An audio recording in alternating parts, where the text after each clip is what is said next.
We've mentioned Martin Parr on this channel a few times. Each time you always say how much you revere him, how much of an influence he's had on your work. But each time you've said that, we've had comments saying that they don't get him, they don't think he's that good. They compare him to Bruce Gilden, unflattering pictures. Yeah, I'm not a fan of Bruce Gilden's, especially You're not? his street photographs, which I think are cruel. And I think the comparison is ridiculous. Martin Parr's a much kind of more complicated and interesting photographer. And I think it's about time we did this video, because everyone has put their photograph of them with Martin, and everyone's got their take, and he was a kind of national treasure, but he was a complicated man, and I really liked him. I really liked his work. It was a huge moment in my career when I was at Plymouth College of Art and Design, and I went to The Last Resort, his seminal exhibition. He never did anything quite like that. A bit like Bailey in the 60s with those black and white portraits. Yeah. They were his masterwork.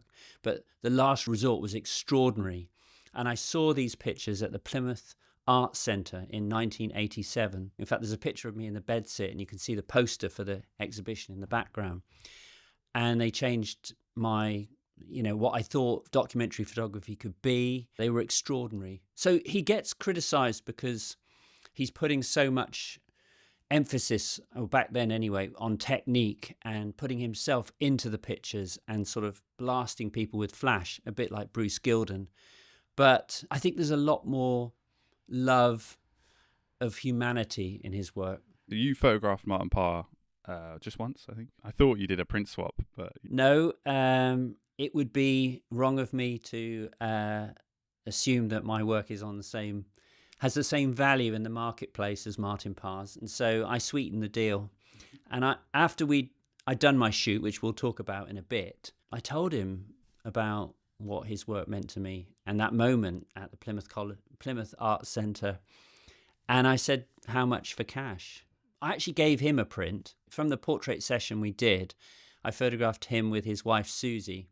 And it's quite a charming picture. And I sort of, out in the street, sort of accentuating the height difference. If ever I've wanted a print from a photographer that I've photographed, it was a picture from The Last Resort, and I look at it every day. We recently did a photo breakdown of Phil Noble's incredible picture of Andrew Windsor, and I thought we could do something similar with that very picture you bought. We'll cut to that now. Here's the picture you bought from Martin Parr. Why is this the picture that you wanted? Because it is the embodiment of Martin Parr's aesthetic for me. It was it's built on a foundation of humour and love of people and the ridiculousness of life. When I emailed him and asked him if I could buy a picture from The Last Resort, and he asked me to describe the picture he wanted, I described it as the woman selling ice creams with the boy who's admiring her. And he's sort of obviously post in the middle of pubescence, and hormones are raging, and he's sort of staring sort of slack-jawed at her chest. And then you've got these little ice cream cones, like sort of phalluses, sort of poking northwards. You've got the kind of complete anarchy. Everyone's in position. I think there's only this sort of area here. This girl here is turning away, but you don't want things to be too perfect anyway. But what makes it is her expression and her kind of utter sort of contempt, like, this is hard enough without you taking a picture. So, I mean, it's just a really funny picture that gives and gives and gives. You basically can live with this picture. This picture sort of is above my piano, and I sort of, when I'm practicing, I'll sort of stop and look at it and contemplate it. And it gives something of itself over time. So often photographs are one note, and they're telling you what to think. They're sort of telling you what a good photographer the photographer was who took it. Whereas this picture, it's about the people. It's a genuine moment, and it has that sort of vitality of life. Do you want to go into some technicalities? Yeah, so it's probably shot on a Plaurbel Makina, which is similar to the medium format cameras I used, and with flash on the camera, sort of fill-in flash, which means that everything is sharp and everything is it sort of creates its own kind of atmosphere. I mean, flash kills the daylight, kills the natural atmosphere that you have in daylight and creates its own. And that can be kind of, in some of Martin's pictures, sort of, for instance, where he's using macro photography, it means that all the pictures are an exercise in technique. Whereas I think with this series that he shot on medium format, on this Plaurbel Makina medium format camera, he had the sweet spot where he was marrying technique to a good end. So it wasn't kind of an empty exercise in showing great technique. It was serving the end product. And so all the pictures are shot in the same way with the same camera, and they really hang together well. I mean, the book is an extraordinary piece of work, The Last Resort. Does this picture inspire you? Have you got any pictures which you've tried to attempt a similar thing? Or? No, I mean, his work always inspires me.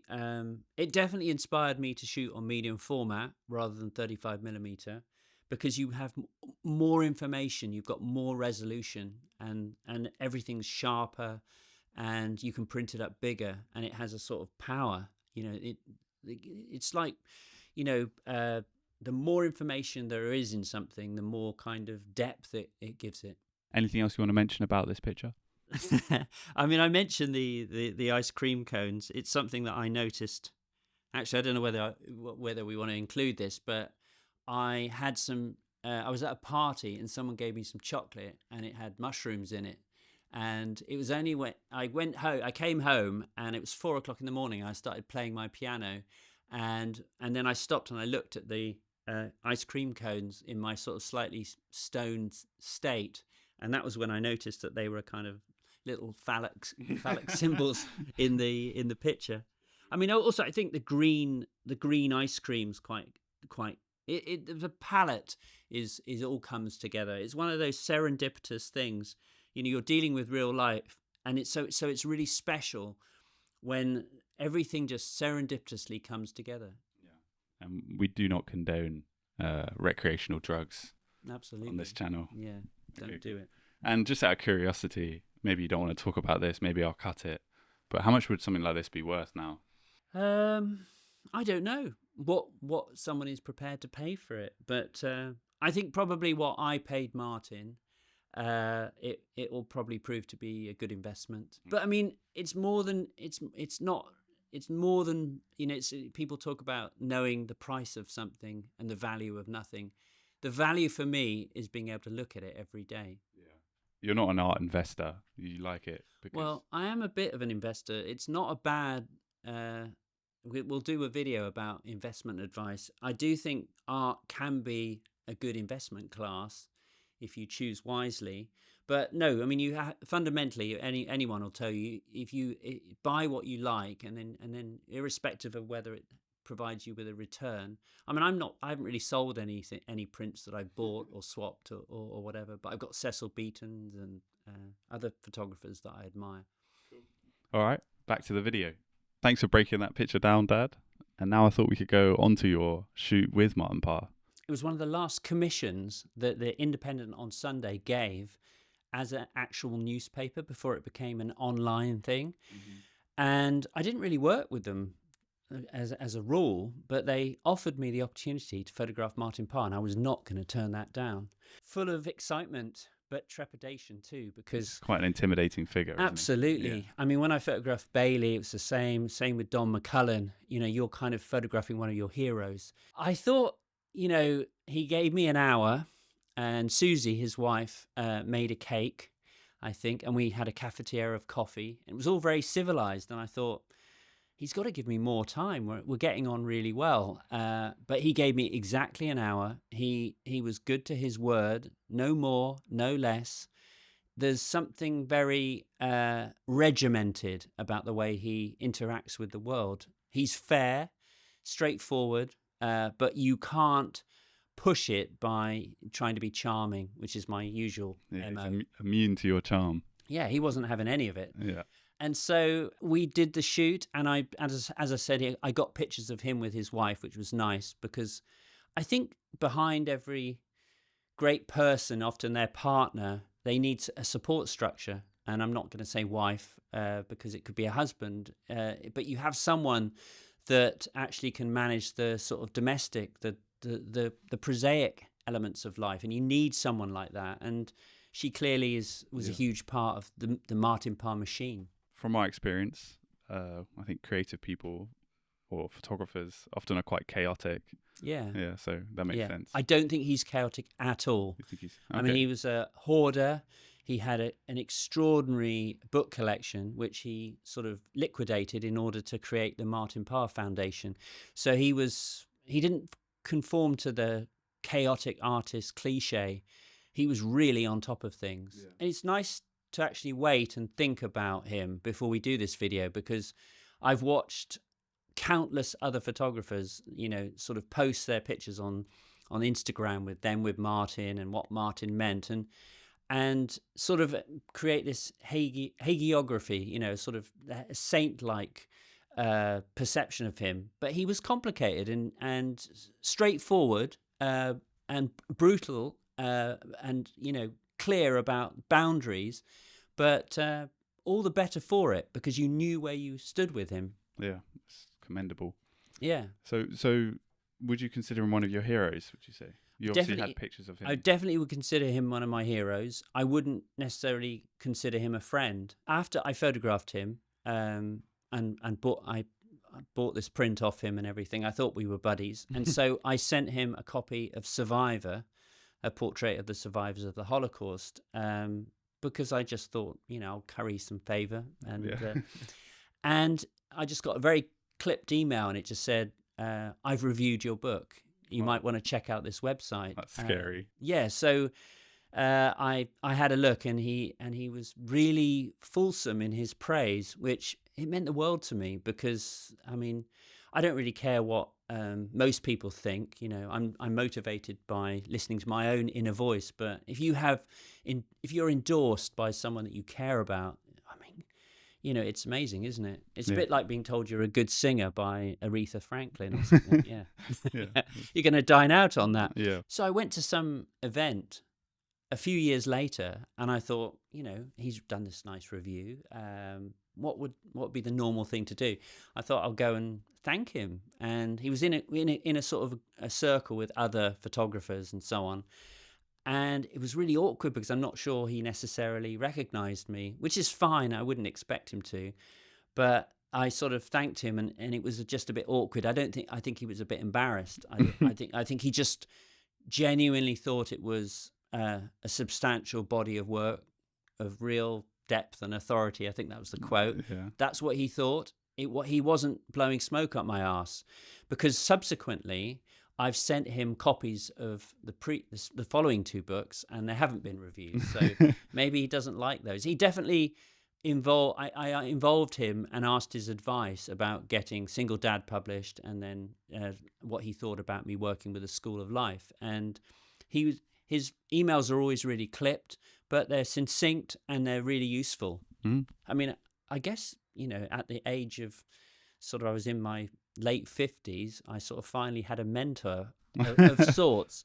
But I wouldn't say that he was invested in my work, I wasn't a protege to him or anything. I was just sort of someone that he had a kind of professional respect for. Yeah. Well, that must feel amazing, for sure. Yeah, definitely. And people say you should never meet your heroes. Well, one thing that did happen, and it tells you a lot about Martin Parr, is that in my kind of hubris, I can't remember which year it was, and it was probably far too late. That ship had sailed. I decided to apply to Magnum, and at one point he was the president of Magnum. So for people who don't know what Magnum is? Magnum is the ultimate photo agency. The best photographers in the world, were members of Magnum. Bruce Gilden. Including Bruce Gilden, some you might like more than others, but Cartier-Bresson, people like that who planted the seeds for what photography became. Street photography, it wouldn't exist without people who were part of that milieu. But basically, I was rejected, and no one tells you why you've been rejected. but Martin did. So I emailed him and I said, should I have cultivated a relationship with you or someone who's already at Magnum? And he said, no, nothing wrong with your work, but we felt you were too old, which is I'd rather live with the truth. Yeah, must have a bit of a kick in the teeth. Well, I am old, but I do think it's their strategy is questionable, because I've had a 40-year career and I've proven to be able to generate revenue through my work, and that's ultimately a prerequisite for Magnum existing. So if they're going to get young people who may be interesting but don't actually earn them any money, Magnum's going to fold. That's a whole other ball game. So would they take cuts from, going into a bit of finance here, would they take cuts from any print sales you made in the future? I don't know about the personal arrangements of photographers at Magnum, but at IPG, they got 50% of any picture sales. Even pictures you took when you weren't in IPG? Yeah, everything. So they completely represent you to the world. 50% of picture sales. So they if it's sold through Getty or something like that. Well, I wasn't with Getty; I was with IPG. Oh, so Getty's considered another agency. Yeah, Getty was an agency. Gotcha. Competing with IPG was a sort of niche group of photographers that run along the same lines as Magnum, and so they would get 50% of a sale in the UK. But if it was sold through one of their affiliate agencies in New York, that agency would get 50%. So it's $100. You'd get $50 that came over, and then IPG would get another 50% off that. So you'd end up with 25%. It's an expensive price. It's one you would pay if you're associated with Magnum, because it's world famous. Someone like Martin Parr doesn't need to be associated with Magnum. Everyone knows. Well, Martin that's the question. Yeah. I mean, probably not. But when Martin Parr joined Magnum, he wasn't wanted at Magnum. Okay. He was basically half the people at Magnum who make the decision. It's made by other photographers. They liked him. They felt that what he represented was new and exciting and fresh. But half the photographers, they were more traditional. They didn't like the fact that he worked with flash and on color, and they found that kind of shockingly new, and they didn't feel it was gentle, humanistic documentary photography in the tradition that they love. Cartier-Bresson. I think Cartier-Bresson did not like Martin Parr. Philip Jones Griffiths, who's another photographer, they're all brilliant photographers in their way, did not like Martin Parr and opposed him joining. And then eventually he ended up becoming part of the establishment. He came in, and then he was eventually a president at one point. I think that's good. And so to loop it all the way back to the beginning, was Martin Parr actually about it? Was he actually good? Of course Martin Parr was good. Martin Parr is brilliant. I mean, Martin Parr is brilliant doesn't really do him justice. He's an icon. He's the most important British photographer. He was a global artist and respected throughout the world. People in Japan probably don't know who David Bailey is, or people in America probably don't really know who David Bailey is now. But everywhere around the world, people knew who Martin Parr was. He was more than a photographer. And a lot of people, another criticism that people have is that he focused in a kind of forensic way with his flash on like working class people, and he was actually quite middle class. I've had this argument with people, and I would say yes, he did do that, but he was an equal opportunity photographer, so he was very democratic. He also photographed people I'm sure he photographed kids at Eton. He photographed the upper classes at Oxbridge. He did the whole gamut of society, and he photographed them all with his inquiring, wry, humorous, wonderful. There's a wonderful humor that runs through all his work, and I think it's a sad moment that he's passed, because that is a massive hole to fill. I mean, the Martin Parr Foundation is a wonderful legacy, and anyone who criticizes him just needs to sort of think about that he created this forum, this kind of platform for other photographers. He was an advocate for the medium.